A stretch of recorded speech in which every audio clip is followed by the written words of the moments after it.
ৰঙিয়া শিক্ষক প্ৰশিক্ষণ মহাবিদ্যালয়ত আজি এই নাটক প্ৰতিযোগিতাৰ অনুষ্ঠিত কৰা হৈছে আৰু এই নাটক প্ৰতিযোগিতা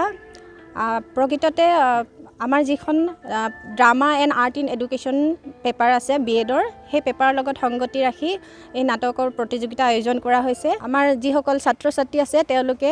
এই নাটকৰ চৰ্চাৰ জৰিয়তে তেওঁলোকৰ সৃজনীশীল প্ৰতিভাসমূহ আৰু তেওঁলোকৰ সুন্দৰ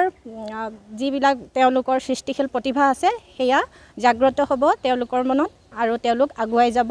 আমাৰ এই 10খন নাটক আমাৰ 100 ল'ৰা ছোৱালী 100 ষ্টুডেণ্টছৰ ৰোল নম্বৰ 1ৰ পৰা 10 প্ৰথমখন 11ৰ পৰা 20 দ্বিতীয়খন তেনেকুৱা ধৰণে 10খন নাটক পৰিৱেশন কৰে আৰু উল্লেখনীয় যে আমাৰ BEdৰ প্ৰথম বৰ্ষৰ পাঠ্যক্ৰমত drama art and drama in education নামৰ এটা পাঠ্যক্ৰম আছে আৰু সেই পাঠ্যক্ৰমৰ লগত সংগতি ৰাখি প্ৰতি বছৰে আমাৰ প্ৰথম বৰ্ষৰ ছাত্ৰ ছাত্ৰীসকলে এনেধৰণে 10খন নাটক পৰিৱেশন কৰাটো এক পৰম্পৰাই হৈ পৰিছে।